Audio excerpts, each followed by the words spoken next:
Hello guys, welcome to my choice പുട്ടുപൊടി and spices fun ഫാലിമി. ഞാനിപ്പോൾ നിൽക്കുന്നത് തൃശ്ശൂർ ഒല്ലൂരാണ്. ചരിത്ര പ്രാധാന്യമുള്ള ഒരു വീട്ടിലേക്കാണ് നമ്മൾ ഇന്ന് ഫൺ ഫാലിമിയുമായി എത്തിയിരിക്കുന്നത്. വി.ടി. ഭട്ടതിരിപ്പാടിൻ്റെ വളരെ ഫേമസ് ആയിട്ടുള്ള ഒരു നാടകമാണ് അടുക്കളയിൽ നിന്ന് അരങ്ങത്തേക്ക്. ആ നാടകം ആദ്യമായി അരങ്ങേറിയത് ഈ ഇല്ലത്താണ്. അതുപോലെ തന്നെ EMS നമ്പൂതിരിപ്പാടിൻ്റെ അമ്മയുടെ ഇല്ലം കൂടിയാണിത്. അപ്പോൾ ഇന്ന് നമ്മൾ ഇവിടേക്ക് വിളിച്ചിരിക്കുന്നത് ഡോക്ടർ അപർണയാണ്. അപർണ ചേച്ചി ഹസ്ബൻഡിന് വേണ്ടി കൊടുക്കാൻ വേണ്ടി കുറച്ച് പണികളൊക്കെ ലിസ്റ്റ് ചെയ്ത് വെച്ചിട്ട് നമ്മളെ വിളിച്ചിട്ടുണ്ട്. സോ ആ പണി ഏതാന്നൊക്കെ ഉള്ളത് നമുക്ക് അങ്ങോട്ട് പോയി നോക്കാം അല്ലേ.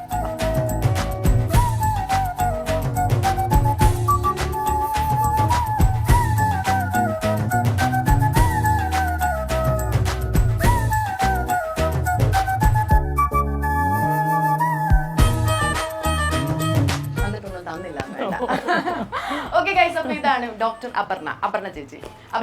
Welcome to fun family. Thank you. ഞങ്ങൾ വെയിറ്റ് ചെയ്തിരിക്കുകയായിരുന്നോ? അതെ, ഹോസ്പിറ്റലിൽ പോയില്ലേ? അപ്പൊ ഇന്ന് പോയി, കുറച്ച് നേരത്തെ എത്തി. ഞങ്ങൾ വരുന്നത് പ്രമാണിച്ച് ഇത്തിരി നേരത്തെ എത്തി അല്ലേ? ഓക്കെ, അപ്പൊ ഞാൻ ഇവിടുന്ന് വന്നപ്പോൾ ഞാൻ നോക്കുമായിരുന്നു, നല്ല അടിപൊളി ഒരു വീട്. ഇല്ല, ഭയങ്കര ബ്യൂട്ടിഫുൾ ആയിട്ടുള്ള ഒരു പ്ലേസ്. അപ്പോൾ ഞാൻ നമ്മുടെ ഓഡിയൻസിനോട് പറയായിരുന്നു ഇവിടുത്തെ ഹിസ്റ്റോറിക്കൽ ഇമ്പോർട്ടൻസിനെ കുറിച്ചൊക്കെ ഞാൻ പറയായിരുന്നു. എനിക്ക് അറിയാവുന്ന പോലെ ഞാൻ പറഞ്ഞു. ഇനി ബാക്കി ഇൻ ഡീറ്റെയിൽ ഞങ്ങൾക്ക് പറഞ്ഞു തരണം കേട്ടോ. ഓക്കെ, നമുക്ക് അകത്തേക്ക് ചെല്ലാം. ചേട്ടനുണ്ടോ അകത്ത്? ഉണ്ടല്ലേ, അപ്പൊ നമുക്ക് അകത്തേക്ക്.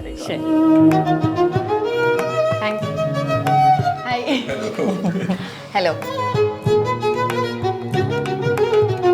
എല്ലാവരും മനസ്സമാധാനമായിട്ട് നമ്മൾ ഇരുന്നല്ലോ. So hi. ഹലോ. ഓക്കെ, അപ്പോൾ നമ്മൾ ഡോക്ടറോട് സംസാരിച്ചിട്ടുണ്ടായിരുന്നു. അപ്പോൾ ചേട്ടൻ്റെ പേരൊന്ന് പറയാമോ? സജിത്ത് ആണ് എൻ്റെ പേര്. ഞാൻ ചാർട്ടേഡ് അക്കൗണ്ടന്റ് ആണ്. തൃശ്ശൂർ പ്രാക്ടീസ് ചെയ്യുന്നു. ഡോക്ടർ ഏത് ഡിപ്പാർട്ട്മെന്റ് ആണ്? ഞാൻ പീഡിയാട്രിക്സ് ആണ്. പീഡിയാട്രിക്സ് ആണ്. ഇവിടെ വേറെ ആരൊക്കെയുണ്ട്? ഞങ്ങളിവിടെ ഇപ്പോൾ ഞങ്ങൾ രണ്ടുപേരും, പിന്നെ എൻ്റെ ഹസ്ബൻഡിൻ്റെ അമ്മ ഉണ്ട്. പിന്നെ എൻ്റെ അമ്മ നെഹ്റു നഗറിലാണ് താമസിക്കുന്നത്. പക്ഷെ ഇതുപോലെ വീക്കെൻഡ്സിനൊക്കെ അങ്ങോട്ട് വരാറുണ്ട്. ഓക്കെ. അപ്പോൾ ഞാനിങ്ങനെ നമ്മളുടെ ഓഡിയൻസിനോട് ഇൻട്രോ സ്റ്റാർട്ട് ചെയ്ത സമയത്ത് പറഞ്ഞിട്ടുണ്ടായിരുന്നു കുറച്ച് സ്പെഷ്യാലിറ്റി ഉള്ള ഒരു വീട്ടിലാണ് നമ്മൾ ഇന്ന് ഫൺ ഫാലിമി ആയിട്ട് എത്തിയിരിക്കുന്നത് എന്നുള്ളത്. അപ്പോൾ എനിക്ക് അറിയാവുന്ന ഒരു ഹിസ്റ്റോറിക്കൽ ഇമ്പോർട്ടൻസ് ഒക്കെ ഞാൻ പറഞ്ഞു കൊടുത്തിട്ടുണ്ട്. എന്നാലും അതർ ദാൻ ദാറ്റ് നിങ്ങളുടെ ഇടയ്ക്ക് നിന്ന് കേൾക്കുമ്പോഴാണല്ലോ അത് കുറച്ചും കൂടെ നമുക്കത് ക്ലോസ് ടു ഹാർട്ട് ആവുന്നത്. ഈ സ്ഥലം ഉണ്ടല്ലോ, ഈ ഇല്ലം എന്ന് പറയട്ടെ, ഈ മന, കുറേ കാലം മുമ്പ് വി.ടി. ഭട്ടതിരിപ്പാടിൻ്റെ ഒരു അടുക്കളയിൽ നിന്ന് അരങ്ങത്തേക്ക് എന്ന് പറഞ്ഞ ഒരു പ്ലേ ആയിരുന്നു. അത് ഒരു ഡ്രാമയായിരുന്നു. അപ്പോൾ അത് ഏറ്റവും ആദ്യം സ്റ്റേജിൽ അവതരിപ്പിച്ചത് ഇവിടെയായിരുന്നു. പിന്നെ EMS നമ്പൂതിരിപ്പാടിൻ്റെ അമ്മ വീടാണത്. അപ്പോൾ അതൊക്കെയാണ് റീസൺ ഇവിടെ അത് അവതരിപ്പിക്കാൻ കാരണം. പിന്നെ നമ്പൂരി വിദ്യാലയം എന്ന് പറഞ്ഞിട്ട് ഉള്ളൊരു, നമ്പൂരാർക്ക് പണ്ടൊന്നും എഡ്യൂക്കേഷൻ ഉണ്ടായിരുന്നില്ല. സ്ത്രീകൾ ഫുൾ ടൈം അടുക്കളയുടെ ഉള്ളിലായിരുന്നു, അന്തർജനങ്ങളായിരുന്നു. ഇപ്പം ഞങ്ങൾ ബാഹർ ജനങ്ങളായത് അങ്ങനെ ഒരു റെവല്യൂഷണറി ഇത് വന്നുകൊണ്ടാണ്. അപ്പം അതിൻ്റെയൊക്കെ മൂല ഇത് ഇവിടെയായിരുന്നു. നമുക്ക് ആദ്യത്തെ മറ്റേ പ്ലേ ഇവിടെ നിന്നാണ് തുടങ്ങിയത്. അപ്പം അത് സ്ത്രീകളെ അടുക്കളയിൽ നിന്ന് പുറത്തേക്ക് കൊണ്ടുവരാനും അവർക്ക് വിദ്യാഭ്യാസം കൊടുക്കാനും ഒക്കെ ഉള്ളൊരു മൂവ്മെൻ്റ് ആയിരുന്നു അത്. മെയിൻലി അങ്ങനെ EMSഉം വി.ടി. ഭട്ടതിരിപ്പാടും ഒക്കെ കൂടിയിട്ടുള്ളത്. അപ്പം ആദ്യമായിട്ട് ആ ഡ്രാമ കളിച്ചത് ഇവിടെയാണ്. അന്തർജനങ്ങളെ ശരിക്കും ഈ അപർണ നമ്പൂതിരിപ്പാട് ആക്കി തന്നെ ഈ നമ്പൂതിരിപ്പാടിന്റെ പേര് പിന്നെ ഇപ്പൊ എല്ലാവരും എത്ര ഉപയോഗിക്കുള്ളൂ. ഇപ്പൊ പണ്ടൊക്കെ അന്തർജനം ആയിരുന്നു, ശ്രീദേവി അന്തർജനം ആയിരുന്നു. ഇപ്പോഴാണ് ഇപ്പൊ ലേറ്റസ്റ്റ് പുറത്തേക്ക് ഇറങ്ങണതുമൊക്കെ നമ്മൾ തുടങ്ങിയത് അങ്ങനെയാണ്. അതുകൊണ്ടാണ് ആ ഒരു റെവല്യൂഷൻ വന്നുകൊണ്ടാണ്. മറ്റത് ഞങ്ങൾ ഭയങ്കര ബാക്ക്വേർഡ് ആയിരുന്നല്ലോ. നമ്പൂരി സ്ത്രീകൾ പഠിപ്പില്ലാണ്ട് ഒരു നമ്പൂതിരിക്ക് 3 ഭാര്യമാര് 4 ഭാര്യമാര് അങ്ങനെയൊക്കെ ആയിരുന്നു. വീടിനുള്ളിൽ തന്നെയാണ്, വീടിന്റെ ഉള്ളിൽ തന്നെ, പുറത്തേക്ക് കടക്കാൻ പാടില്ല. ഓലക്കൊടയൊക്കെ ഇട്ടിട്ടേ നമുക്ക് പുറത്തേക്ക് കടക്കാൻ പാടുള്ളൂ. അങ്ങനെയൊക്കെ ആയിരുന്നു. പക്ഷെ ഇപ്പൊ മാറ്റങ്ങൾ വന്നത് ഇങ്ങനത്തെ ചില റെവല്യൂഷണറി ഇതുകൊണ്ടാണ്. അപ്പൊ അതിന്റെ ഒരു ചെറിയൊരു ആ ഹിസ്റ്ററിയിൽ ഞങ്ങൾക്കും ഒരു പങ്കുണ്ട്.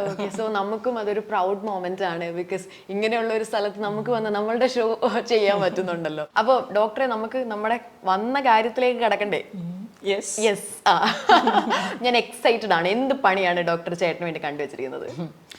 അപ്പം ഞാൻ വിചാരിച്ചത് എന്താണെന്ന് വെച്ചാൽ, ഞങ്ങളിപ്പോൾ സാധാരണ ഞങ്ങൾക്ക് കുക്കിങ്ങിനും ക്ലീനിങ്ങിനും ഒക്കെ സെർവൻസ് ഉണ്ട്. പിന്നെ അതുപോലെ സൺഡേ ആണ് ഇല്ലാത്തത്. പിന്നെ അതുപോലെ അവർ എപ്പോഴെങ്കിലും ലീവ് എടുത്താലൊക്കെ ഞങ്ങൾ യൂഷ്വലി ഇവിടെ എന്തെങ്കിലുമൊക്കെ ഉണ്ടെങ്കിൽ ഞാനും ഹസ്ബൻഡും കുട്ടികളും അമ്മയും എല്ലാവരും കൂടിയിട്ട് അങ്ങോട്ട് ഒരുമിച്ച് ചെയ്യാം. അപ്പൊ പിന്നെ നമ്മൾ നേരത്തെ അടുക്കളയിൽ നിന്ന് അരങ്ങത്തേക്ക് എന്നൊക്കെ പറഞ്ഞത് കുറെയൊക്കെ അങ്ങനെയാണ്. പിന്നെ ഞാൻ ആലോചിച്ചപ്പോൾ ഞങ്ങൾക്ക് ഇവിടെ ഭയങ്കരമായിട്ട് വവ്വാലിൻ്റെ ശല്യമുണ്ട്. അപ്പം ഞങ്ങൾ കാറൊന്ന് ശരിക്കും ആ ഷെഡിൻ്റെ ഉള്ളിലല്ല നിർത്തിയെന്ന് വെച്ചാൽ അതിൻ്റെ മുഴുവന് മീത വവ്വാലിൻ്റെ ഡ്രോപ്പിങ്സ് വരും. അപ്പം ഞാൻ വിചാരിച്ചതൊന്ന് ആ ഡ്രോപ്പിങ്സ് മുഴുവൻ നന്നായിട്ടൊന്ന് കഴുകിപ്പിക്കാം എൻ്റെ കാറിൻ്റെ. അത് കൊള്ളാം. എളുപ്പമുള്ള പണിയാണ്. അല്ല, ഞാൻ ആദ്യമായിട്ടാണ് നമ്മളിങ്ങനെ കുറെ എപ്പിസോഡ്സ് ഇങ്ങനെ കഴിയുമ്പോൾ സാധാരണ വൈഫ് ഇങ്ങനെ പണി പറയുമ്പോൾ ഹസ്ബൻഡ് ഓ ആണോ ആ ചെയ്യാം എന്നൊക്കെയാ. ഇതിപ്പോ ഭയങ്കര ചിരിയായ ഇവിടെ ചിരിക്കാ കേട്ടിട്ടാ നല്ല പണി. പിന്നെ എനിക്ക് ഗാർഡനിങ് ഭയങ്കര ഇഷ്ടമാണ്. അപ്പൊ പക്ഷെ ആള് തീരെ ഹെൽപ്പ് ചെയ്യാത്തൊരു പണി ഗാർഡനിങ് ആണ്.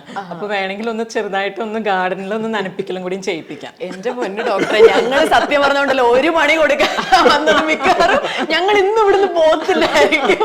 എല്ലാ പണിയും ലിസ്റ്റ് ചെയ്തോണ്ടിരിക്കും. 1 by 1 ആയിട്ട് ഇവിടെ ചെയ്ത് ഇവിടെ നിൽക്കാൻ തോന്നുന്നു. 2 മണിയൊക്കെ കൊടുക്കണോ? കൊടുക്കാൻ 2 മണി കൊടുക്കണോ? കൊടുക്കല്ലേ. അവരും ഭയങ്കര സപ്പോർട്ടാട്ടോ ഇവിടെ ഉള്ളവരും ഒക്കെ. അപ്പൊ എന്തൊക്കെ ചെയ്യണം നമ്മള്? കാറ് നമ്മളല്ല, സോറി അല്ല, പ്ലൂറൽ ഇല്ല, സിംഗുലർ. ചേട്ടനപ്പോ കാറ് കഴുകുന്നു, ഗാർഡനിങ് ചെയ്യുന്നു, പിന്നെ എന്തെങ്കിലും വേണ്ട മതി, പാവല്ലേ. അപ്പൊ ഞാൻ വർത്താനം പറഞ്ഞ് ഒരുപാട് ഇവിടെ പിടിച്ചിരുത്തുന്നില്ല ചേട്ടാ. കാരണം എന്താ, നമുക്ക് ഇഷ്ടംപോലെ ജോലി കൊണ്ട് ചെയ്യാൻ. ചില്ലറ പരിപാടിയൊന്നും അല്ല തന്നേക്കുന്നത്. അപ്പൊ ഞാനൊരു കാര്യം ചെയ്യാം, ഞാൻ ഇവിടെ അങ്ങോട്ട് റെസ്റ്റ് എടുക്കാം. നിങ്ങൾ രണ്ടുപേരും കൂടെ പൊക്കോളൂ. അതായത് ചേച്ചി ഹെൽപ്പ് ചെയ്യണ്ട, ചേട്ടനെല്ലാം ചെയ്തോ. എന്തെങ്കിലുമൊക്കെ ചെറിയ ചെറിയ കാര്യങ്ങൾ ചോദിച്ചാൽ ഒന്ന് ഹെൽപ്പ് ചെയ്യാലോ, ഒന്ന് എന്തെങ്കിലുമൊക്കെ നിർദ്ദേശമൊക്കെ കൊടുത്ത്. അപ്പൊ അതായത് ചേച്ചിയുടെ കാറാണല്ലോ, അപ്പൊ നമുക്കത് വൃത്തിയായിട്ട് കഴുകി കിട്ടണം എന്നുണ്ടെങ്കിൽ കുറച്ച് ടിപ്സ് ഒക്കെ പറഞ്ഞു കൊടുക്കാം. അപ്പൊ എങ്കിൽ നിങ്ങൾ രണ്ടുപേരും കൂടെ ചെന്നിട്ട് പണികളെല്ലാം തീർത്തിട്ട് എന്നെ വിളിക്കുക. അല്ലെങ്കിൽ ഞാൻ അതിന്റെ പരിസരത്തൊക്കെ കാണും, അവിടെയൊക്കെ നോക്കിക്കോണേ, ഞാൻ എവിടെയൊക്കെ ഉണ്ടാവും. ഓക്കെ. അപ്പൊ പോയിട്ട് പോവാ, ഞാനൊന്ന് റെസ്റ്റ് ചെയ്യാം, വീടൊക്കെ ഒന്ന് കാണാം, പ്ലസ് ഇടയ്ക്ക് ഞാൻ അങ്ങോട്ടും വരാം. ശരി, ഓക്കെ. അപ്പൊ വേഗം പോയിട്ട് ജോലി അങ്ങോട്ട് തീർത്തു. ഓക്കെ. അപ്പോൾ ഇതാണ് എൻ്റെ കാറ്, ഇതാണ് കഴുകേണ്ടത്. അപ്പോൾ കുറച്ച് കൂടുതൽ ഡേർട്ടി ആയിട്ടുള്ളൊരു അവസ്ഥയാണ് കാറിൻ്റെ. നിങ്ങൾ നോക്കിക്കഴിഞ്ഞാൽ ഇവിടെ കുറച്ച് വവ്വാലിൻ്റെ ഡ്രോപ്പിങ്സ് ഒക്കെ ഉണ്ട്. അതെന്താണെന്ന് വെച്ചാൽ ഇവിടെ വലിയ വലിയ മരങ്ങളും അതിൽ നിറച്ച് വവ്വാലുകളും ഉണ്ട്. അപ്പോൾ നമ്മൾ അതൊരു എപ്പോഴും ഉള്ളൊരു പ്രോബ്ലമാണ്. അപ്പോൾ ഇത് കഴുകാൻ കുറച്ച് നല്ല പണി തന്നെയാണ്. പക്ഷെ ഞാൻ എൻജോയ് ചെയ്യും, കാരണം നമുക്ക് കാർ വൃത്തിയാക്കുക എന്നുള്ളത് നമ്മുടെ ഒരു ഇഷ്ടമുള്ള പണിയാണത്.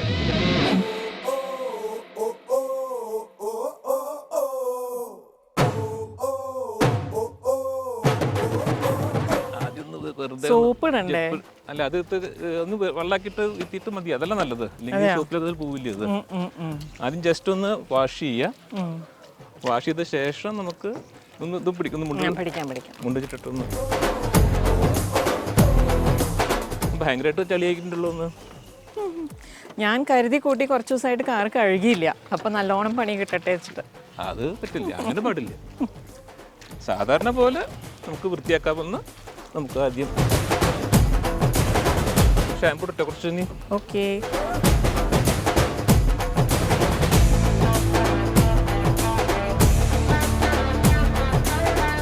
വൃത്തിയായി വരുന്നില്ലേ ഇപ്പോൾ? യെസ്, ക്ലീനായി വരുന്നുണ്ട്. ഒന്നുകൂടി വെള്ളം വീറ്റ്.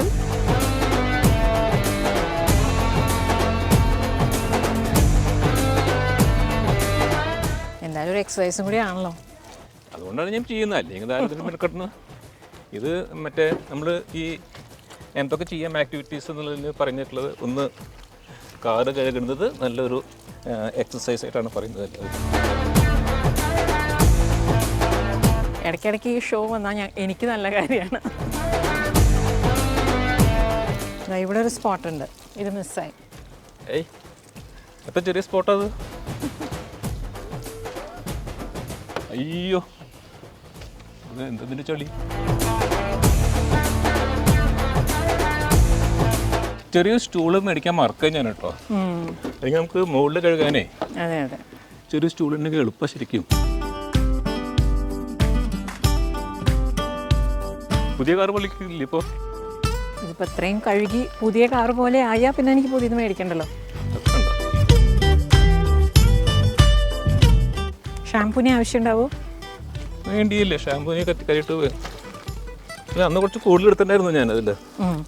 അപ്പം അതിന് കൂടുതൽ വേണ്ടിയല്ല.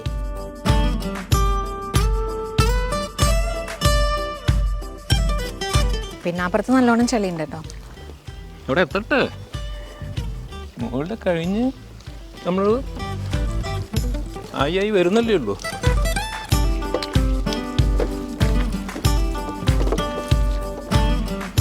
വൈപ്പർ ഇങ്ങനെ മുകളിലേക്കാക്കിയാൽ കുറച്ചുകൂടി നന്നായിട്ട് ക്ലീൻ ചെയ്യാം. നോക്കട്ടെ. നനഞ്ഞൂലോ ഷർട്ടൊക്കെ? ഷർട്ട് നനയില്ലേ, നമ്മള് വെള്ളത്തിലല്ലേ കളിക്കണം നമ്മള്.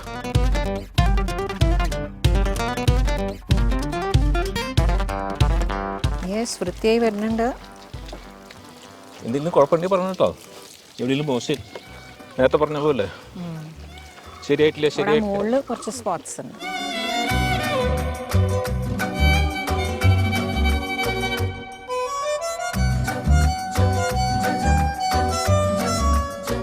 ഇവിടെ ഒരു ഏരിയ ഉണ്ട്, ഇവിടെ കണ്ടില്ലേ? അത് വേറെന്തോ, അത് ചളിയല്ല അത്. യെസ്, ഇത് മതി ഉണ്ണി.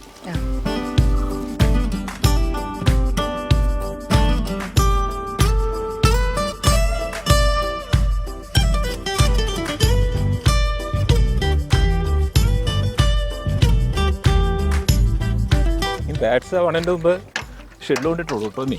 ഓക്കെ. അല്ലെങ്കിൽ പിന്നെ ആദ്യം ഇവിടെ കിടന്നാൽ ആദ്യം അവർ വന്നിട്ട് നീ ആദ്യം എല്ലാം കേടെടുത്തു നീ. പെർഫെക്റ്റ്. കളിയൊക്കെ ഉണ്ടോ?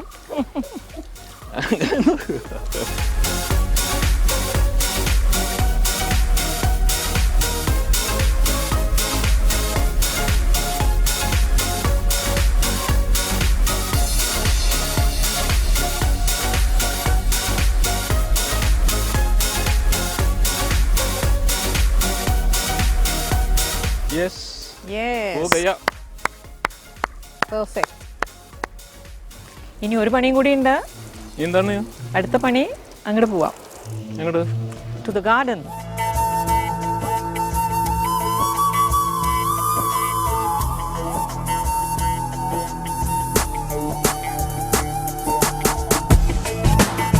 ഈ ചട്ടിയിലൊക്കെ നനയ്ക്കാം ഇനി.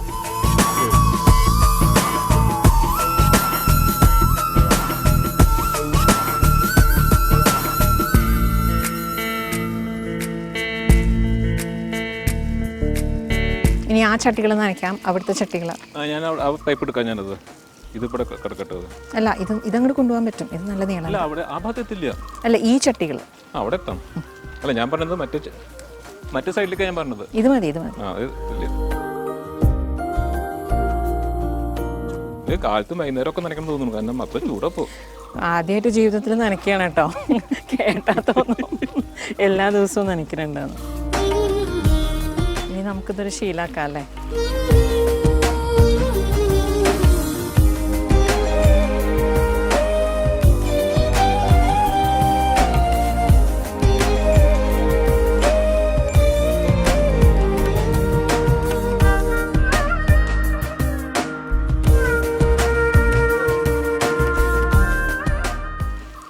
ഇതിനൊക്കെ നനയ്ക്കാം, ഈ ചെടിക്കൊക്കെ.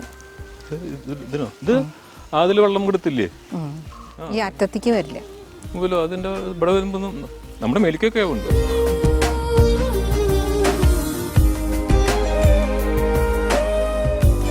യെസ്, അത് മതി. പെർഫെക്റ്റ്. കഴിഞ്ഞിട്ടില്ല. മതിയായിട്ടില്ലേ? കഴിഞ്ഞിട്ടില്ല പറഞ്ഞു. പണി കിട്ടിയത് പോരെ? കഴിഞ്ഞിട്ടില്ല. ചെയ്യുമ്പോ വൃത്തിയായിട്ട് ചെയ്യണം, അല്ലെങ്കിൽ ചെയ്യില്ല. അത്രേ ഉള്ളൂ.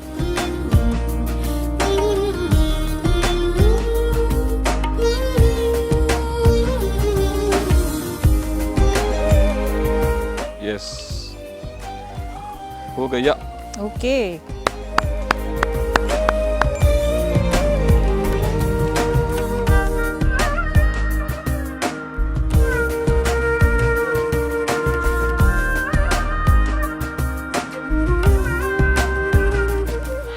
ഹലോ. ഞാൻ അവിടെ നിന്ന് കാണുന്നുണ്ടായിരുന്നു. ചേച്ചി ഇങ്ങനെ ഇടയ്ക്കിടയ്ക്ക് ചില ഇൻസ്ട്രക്ഷൻസ് ഒക്കെ കൊടുക്കുന്നുണ്ടായിരുന്നു. എങ്ങനെ ഉണ്ടായിരുന്നു ചേട്ടാ? വൃത്തിയില്ലേ ഇപ്പൊ? അല്ല, ഞാൻ അതിലേക്ക് എത്താനായിട്ടാണ് ഞാൻ പറയാൻ വന്നത്. ദൂരെ നിന്ന് നോക്കിയിട്ട് ചേട്ടൻ നല്ല പണിയെടുക്കുന്നുണ്ടായിരുന്നു. നല്ല ഒരച്ചൊക്കെ ഞാൻ നോക്കാൻ അവിടെയൊക്കെ നിന്ന് ഒരയ്ക്കുന്നൊക്കെ ഉണ്ടായിരുന്നു. നോക്കട്ടെ ഞാനൊന്ന്. യാ, അടിപൊളി, വൃത്തിയായിട്ട് കഴിയും. ഞാൻ ഇതുവരെ കാറ് കഴുകിയിട്ടില്ലാത്ത കാരണം എനിക്ക് ഭയങ്കര ഫീഡ്ബാക്ക് ഒന്നും തരാൻ പറ്റുന്നില്ല. പക്ഷെ പുറമേന്ന് നോക്കുമ്പോൾ എനിക്കിത് നല്ല വൃത്തിയുള്ള ഒരു കാറായിട്ട് തോന്നുന്നുണ്ട്. വേഗം ഷെഡിൽ കയറ്റിയില്ലെങ്കിൽ വീണ്ടും ബാറ്റ്സിന്റെ വീടുണ്ടാവും. വീണ്ടും നമുക്ക് അടുത്ത പണി തരാം. അതിന് മുമ്പ് ഇത് വേഗം തന്നെ ഷട്ടിൽ കയറ്റാം അല്ലേ? അപ്പൊ എങ്ങനെ ഉണ്ടായിരുന്നു ചേട്ടാ, പാടായിരുന്നോ? എന്ത് കുഴപ്പമില്ല, കാറൊക്കെ ഈസി അല്ലേ. അവിടെ നിന്ന് ചിരിച്ചതുപോലെ തന്നെ ചിരിച്ചു തന്നെ ചെയ്യുന്നുണ്ടായിരുന്നില്ല. ചേട്ടൻ എപ്പോഴും ചിരിച്ചോണ്ടാ നിക്കുന്നേ? എപ്പോഴും ഒരു ചിരി ഉണ്ടാവോ ചേച്ചി? മോസ്റ്റ് ഓഫ് ദ ടൈം അങ്ങനെയാണ്. ആണോ? ദേഷ്യപ്പെടാറില്ല? ഇല്ല, ഭയങ്കര കുറവാണോ? ഓൾമോസ്റ്റ് ഇല്ല എന്ന് തന്നെ പറയാം. ആണോ? Calm and compost. അപ്പൊ ഇങ്ങനെ വഴക്കിടുമ്പോഴൊക്കെ അങ്ങനെ വഴക്കുണ്ടാവാറില്ല? അങ്ങനെ ദേഷ്യപ്പെട്ടിട്ടുള്ള വഴക്കുണ്ടാവാറില്ല. ഡിഫറൻസ് ഓഫ് ഒപ്പീനിയൻസ് ഒക്കെ ഉണ്ടാവുമ്പോഴും കാമാണ്. അതുണ്ടാവും, പക്ഷെ ദേഷ്യപ്പെടാറൊന്നുമില്ല. മിണ്ടാതിരിക്കാ കൊള്ളല്ലേ? പക്ഷെ എങ്ങനെ മിണ്ടാതിരിക്കുന്ന? എന്തെങ്കിലുമൊക്കെ പറയുമ്പോ എന്തെങ്കിലുമൊക്കെ തിരിച്ചു പറയാൻ തോന്നുമല്ലോ. ഓക്കെ, അപ്പൊ എനിവേസ് നമുക്ക് നമ്മുടെ വിഷയത്തിലേക്ക് എത്താം. കാർ നല്ല വൃത്തിയായിട്ട് കഴുകിയിട്ടുണ്ട്. ഞാൻ പറഞ്ഞല്ലോ, എനിക്ക് പുറമെ നോക്കിയിട്ട് നല്ല വൃത്തിയായിട്ട് ചെയ്തിട്ടുണ്ട്. ആൻഡ് ഗാർഡനിങ്ങും അത്യാവശ്യം ഓടി നടന്ന് അവിടെയൊക്കെ ചെടി വെള്ളം നനയ്ക്കുന്നുണ്ടായിരുന്നു. ചേച്ചി പറഞ്ഞ ആ ഒരു ഇൻസ്ട്രക്ഷൻസ് ഒക്കെ ഫോളോ ചെയ്യാൻ എങ്ങനെ ഉണ്ടായിരുന്നു? കുഴപ്പമില്ല അല്ല, ചേച്ചി തന്ന ഇൻസ്ട്രക്ഷൻസ് ഒക്കെ ഹെൽപ്ഫുൾ ആയിരുന്നു. നമുക്ക് നമുക്ക് അങ്ങനെ ആര് പറഞ്ഞാലും നമുക്ക് എടുക്കാം, നല്ലത് എടുക്കാമല്ലോ. നല്ലത് എടുക്കാം. ഓക്കെ, അപ്പൊ എന്തായാലും ചേച്ചി എന്താ പറയാ, വളരെ ഹാപ്പി ആയിട്ടുള്ള ഒരു ടൈമാണ്. ചേട്ടനെ കൊണ്ട് നമ്മൾ 2 ജോലിയും വളരെ സക്സസ്ഫുൾ ആയി ഫിനിഷ് ചെയ്യിപ്പിച്ചു. അപ്പൊ ഹാപ്പി അതത്ര പോരായിരുന്നു. അപ്പൊ എന്തായാലും രണ്ടുപേരും ഭയങ്കര ഹാപ്പി ആയിട്ട് നിൽക്കുകയല്ലേ? അപ്പൊ ഞാൻ വേറൊരു ഹാപ്പി ന്യൂസ് അങ്ങോട്ട് പറയട്ടെ. ചേട്ടനെ കൊണ്ട് നമ്മൾ എന്തായാലും ഇത്രയും കാറൊക്കെ കഴിപ്പിച്ചു, ഇത്രയും പണിയൊക്കെ എടുപ്പിച്ചു. അപ്പൊ ഞങ്ങൾ എങ്ങനെയാ വെറുതെ അങ്ങോട്ട് പോകുന്നത്? നമ്മുടെ സൂര്യ കോമഡി ഫൺ ഫാലിമി ടീമിന്റെ ഭയങ്കര സ്പെഷ്യൽ ആയിട്ടുള്ള ഒരു ഗിഫ്റ്റ് ഉണ്ട്. അതാണ് ഞങ്ങൾ നിങ്ങൾക്ക് തരാൻ പോകുന്നത്. പക്ഷേ അതിനൊരു ചെറിയ ക്ലോസ് ഉണ്ട്. അതായത് ആ ഗിഫ്റ്റ് കിട്ടണം എന്നുണ്ടെങ്കിൽ ഒരു ചെറിയ ഗെയിം സെഷൻ ഉണ്ട്. ഗെയിം സെഷൻ ഞാനും ചേച്ചിയും കൂടെ കുറെ കാറൊക്കെ കഴിക്കില്ല, ഇനി കുറച്ചേരം അവിടെ പോയിരുന്ന് റെസ്റ്റ് ചെയ്യും. അപ്പോ ഞങ്ങൾ രണ്ടും കൂടെ ആണ് ഒരു ഗെയിം സെഷൻ. ആ ഗെയിം സെഷനിൽ ചേച്ചി വിൻ ചെയ്ത് കഴിഞ്ഞാൽ ഞാൻ പറഞ്ഞതുപോലത്തെ ആ ഒരു സ്പെഷ്യൽ ഗിഫ്റ്റ് ചേച്ചിക്ക് തരുന്നതായിരിക്കും. ഓക്കെ, റെഡി അല്ലേ? ഇനി തൊട്ട് നമ്മൾ രണ്ടുപേരും കൂടെ ഒപ്പണൻസ് ആണ്. Thank you. നമ്മൾ ഗെയിം സെഷനിലേക്ക് കടക്കാൻ പോവുകയാണ്. ഞാൻ നേരത്തെ പറഞ്ഞിട്ടുള്ള നമ്മുടെ സൂര്യ കോമഡി ഫൺ ഫാലിമി ടീമിന്റെ എക്സ്ക്ലൂസീവ് ആയിട്ടുള്ള, അതായത് ഞങ്ങളുടെ സ്പെഷ്യൽ ഗിഫ്റ്റിന് വേണ്ടിയുള്ള ഗെയിം സെഷനാണ്. സോ ദാ ഗെയിമിന് വേണ്ടി ഗെയിം കാർഡ്സ് ഞാനിവിടെ റെഡിയാക്കി വെച്ചിട്ടുണ്ട്. ഈ 3 ഗെയിം കാർഡ്സ് നിന്ന് ചേച്ചി ഒരു ഗെയിം കാർഡ് ചൂസ് ചെയ്യുന്നു. അതിനകത്ത് ഏത് ഗെയിമാണോ അത് നമ്മൾ കളിക്കുന്നു. ഓക്കെ, യെസ്, ഇതാണ് അപർണ ചേച്ചി ചൂസ് ചെയ്തിരിക്കുന്ന ഗെയിം. കപ്പ് വെച്ചിട്ടുള്ള ഗെയിമാണ്. സോ നമുക്കിത് കളിക്കാം. അതിനു മുമ്പ് ബാക്കി 2 എണ്ണത്തിനകത്ത് എന്താണെന്ന് നമുക്ക് നോക്കിയാലോ? ഓക്കെ, സോ വേറൊരു ഗെയിം കാർഡിനകത്ത് ഉണ്ടായിരുന്നത് കപ്പ് ആൻഡ് ബോൾസ് വെച്ചിട്ടുള്ള ഒരു ഗെയിമാണ്. ആൻഡ് യെസ്, ദാണ്ടേ അതും അടുത്ത ഗെയിമും ഇതേപോലെ തന്നെ ഗ്ലാസ് ബോൾ ഒക്കെ വെച്ചിട്ടുള്ള ഒരു ഗെയിമാണ്. എന്തായാലും എനിവേസ് ചേച്ചി നമ്മൾ ചൂസ് ചെയ്തതാണെന്ന് തോന്നുന്നു. ചൂസ് ചെയ്തതാണ് കമ്പാരിറ്റീവ്ലി എളുപ്പം. ബാക്കി ഇത് രണ്ടും കുറച്ച് പാടാ കളിക്കാനായിട്ട്. അപ്പൊ എന്തായാലും നല്ല ചോയ്സ് തന്നെയായിരുന്നു. Thank you. അല്ല, നല്ല ചോയ്സ് ആയിരുന്നു എന്ന് ഞാൻ പറഞ്ഞതേ ഉള്ളൂ. നമ്മളിനി കളിച്ച് നോക്കണം എന്തുവാന്നുള്ളത്. ഇങ്ങനെ നോക്കുമ്പോൾ ഇത് സിമ്പിൾ ആണ്. സോ എന്തായാലും നമുക്ക് ഗെയിമിലേക്ക് പോവാം. ഗെയിമിലേക്ക് പോകുന്നതിന് മുമ്പ് ആദ്യം എന്ത് വേണം? പ്രോപ്പർട്ടീസ് വേണം. അപ്പൊ ഈ ഗെയിം ഞാൻ കുറച്ചും കൂടെ കാര്യമായിട്ട് കുറച്ചും കൂടെ ബ്രീഫായിട്ട് ഞാൻ എക്സ്പ്ലെയിൻ ചെയ്ത് തരാം. പ്രോപ്പർട്ടീസ് ഒക്കെ വന്നു കഴിഞ്ഞിട്ട് ഞാൻ ഒന്നും കൂടെ പറഞ്ഞുതരാം. ഓക്കെ, സോ പ്രോപ്പർട്ടീസ് വരട്ടെ. അപ്പോൾ അവനെ ചേച്ചി, നമ്മളുടെ ഗെയിമിന് വേണ്ടിയുള്ള പ്രോപ്പർട്ടീസ് എത്തിയിട്ടുണ്ട്. ഞാൻ നേരത്തെ പറഞ്ഞായിരുന്നല്ലോ, പ്രോപ്പർട്ടീസ് വരുമ്പോൾ ഞാൻ ഒന്നും കൂടെ ഒന്ന് എക്സ്പ്ലെയിൻ ചെയ്ത് തരാമെന്ന്. സിമ്പിളാണെന്നൊക്കെ അതായത് ഇത് മുകളിലോട്ട് കൊണ്ടുവരിക. ഓരോ ബോൾസ് ഓരോ കപ്പ് മുകളിൽ പ്ലേസ് ചെയ്ത് ലാസ്റ്റ് ഇതേ പൊസിഷനിലെത്താം. അപ്പോൾ ഇതിനകത്ത് ഗെയിം ആവുമ്പം എന്തെങ്കിലും ഒരു ട്വിസ്റ്റ് എപ്പോഴും ഉണ്ടാവുമല്ലോ. ഇതിനകത്ത് ട്വിസ്റ്റ് എന്ന് പറഞ്ഞു കഴിഞ്ഞാൽ നമ്മളിത് ടൈമർ ഇവിടെ സ്റ്റാർട്ട് ചെയ്യും. നമ്മൾ രണ്ടുപേരും ഇത് ചെയ്യും. ഞാൻ കളിക്കുന്ന സമയത്ത് ചേച്ചി ടൈമർ നോക്കും, ചേച്ചി കളിക്കുന്ന സമയത്ത് ഞാൻ ടൈമർ നോക്കും. എന്നിട്ട് നമ്മളിത് കമ്പയർ ചെയ്തിട്ട് ഏറ്റവും വേഗം ഫിനിഷ് ചെയ്ത ആരാണോ അയാളാണ് വിന്നർ. ശരി, ഓക്കെ. സോ ഞാനൊന്ന് ആദ്യം കളിക്കാം. അപ്പൊ ഒരു ഐഡിയ കിട്ടുമല്ലോ. ശരി,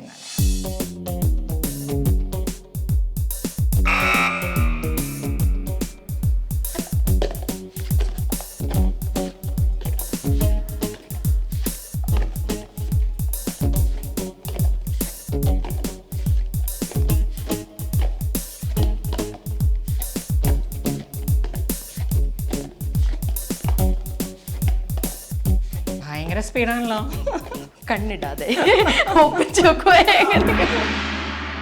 ഫിനിഷ് ചെയ്തു. എത്രയായിരുന്നു ചേച്ചി? 25 seconds. യെസ്, 25 സെക്കൻഡ്സ്, അതായത് 25 സെക്കൻഡ്സിലാണ് ഞാൻ ഫിനിഷ് ചെയ്തിരിക്കുന്നത്. ചേച്ചി എന്തായിരുന്നു ഇടയ്ക്കൂടെ കൗണ്ടർ അടിച്ചത്? വളരെ സ്പീഡ് കൂടുതലായിരുന്നു എന്ന്. ചേച്ചി നേരത്തെ ഗെയിം സെഷൻസ് ഒക്കെ കണ്ടു കഴിഞ്ഞാൽ മനസ്സിലാവും എന്റെ കഴിവ് എന്താന്നുള്ളത്. എല്ലാത്തിലും ഞാൻ നോക്കുക ചേച്ചി. ഞാനൊരു എന്താ പറയാ, ഞാനൊരു ഒപ്പണന്റേ അല്ല വരുന്ന ആൾക്കാർക്ക്. അപ്പൊ എന്തായാലും ഇനി അടുത്തത് ചേച്ചിയുടെ ടേൺ ആണ്. ഞാൻ 25 സെക്കൻഡ്സിലാണ് ഫിനിഷ് ചെയ്തിരിക്കുന്നത്. സോ ചേച്ചി കളിക്കുന്നു ആൻഡ് നമ്മൾ കമ്പയർ ചെയ്യുന്നു. ചേച്ചി ഇതിനേക്കാളും വേഗം ഫിനിഷ് ചെയ്താലാണ് ഞാൻ നേരത്തെ പറഞ്ഞത് നമ്മളുടെ സ്പെഷ്യൽ ഗിഫ്റ്റ് കിട്ടുക. ഓക്കെ,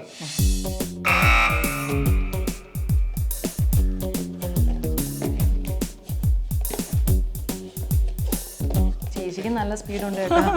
ആഹാ,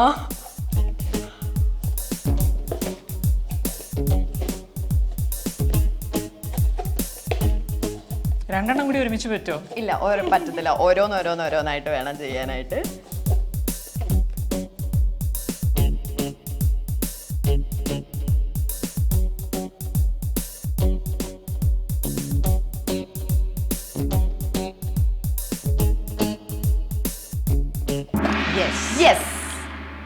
സോ ചേച്ചി ഫിനിഷ് ചെയ്തിരിക്കുന്നത് 35 സെക്കൻഡ്സിലാണ് ഫിനിഷ് ചെയ്തത്.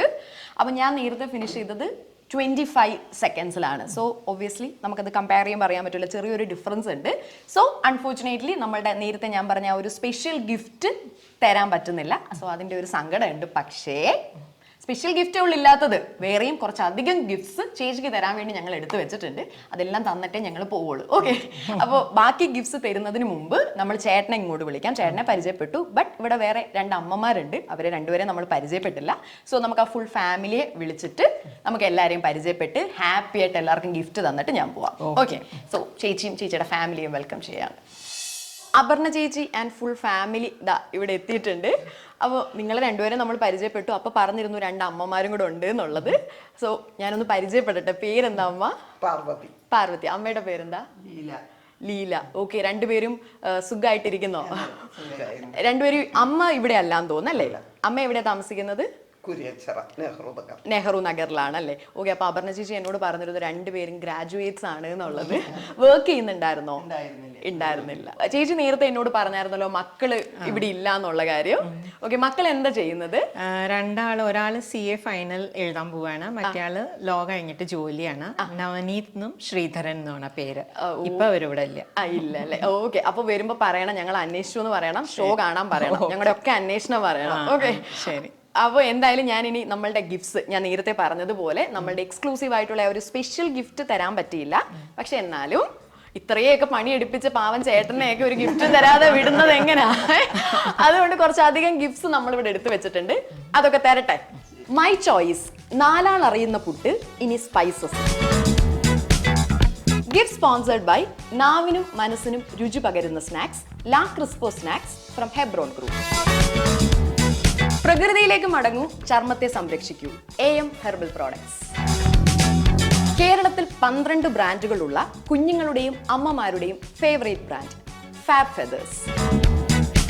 മാവ് ചൂടുവെള്ളത്തിൽ കുഴച്ച് കൈ പൊള്ളിയോ എങ്കിൽ ഒറോട്ടി സ്പെഷ്യൽ അരിപ്പൊടി ഉപയോഗിച്ച് പച്ചവെള്ളത്തിൽ മാവ് തയ്യാറാക്കാം. സ്വാദിഷ്ടമായ അരിപ്പത്തിരി, നൂൽപുട്ട്, ഇടിയപ്പം എന്നിവയുണ്ടാക്കാം. Eco friendly biodegradable coconut oil based home care products ബയോഗ്രസ്. അപ്പോൾ എന്തായാലും ഇന്നത്തെ ഒരു ഡേ നമുക്ക് ഇവിടെ സ്പെൻഡ് ചെയ്യാൻ പറ്റിയതിൽ ഒരുപാട് സന്തോഷമുണ്ട്. ഞാൻ നേരത്തെ പറഞ്ഞതുപോലെ നമ്മൾക്കും ഇതൊരു പ്രൗഡ് മൊമെൻ്റ് ആണ്. ഇത്രയും ഹിസ്റ്റോറിക്കൽ ഇമ്പോർട്ടൻസ് ഉള്ള ഒരു വീട്ടിൽ വന്നിട്ട് നമുക്ക് ഒരു ഗെയിം സെഷൻ ആൻഡ് നിങ്ങളെയൊക്കെ പരിചയപ്പെടാൻ പറ്റിയതും അതൊക്കെ അതിലും ഒരുപാട് സന്തോഷമുള്ള കാര്യം തന്നെയാണ്. അപ്പോൾ നിങ്ങളും അതുപോലെ തന്നെ എൻജോയ് ചെയ്തിട്ടുണ്ടാവുമെന്ന് ഞാൻ വിശ്വസിക്കുന്നു. വളരെ എൻജോയ് ചെയ്തു. ഓക്കെ, ശരിക്കും എൻജോയ് ചെയ്തോ?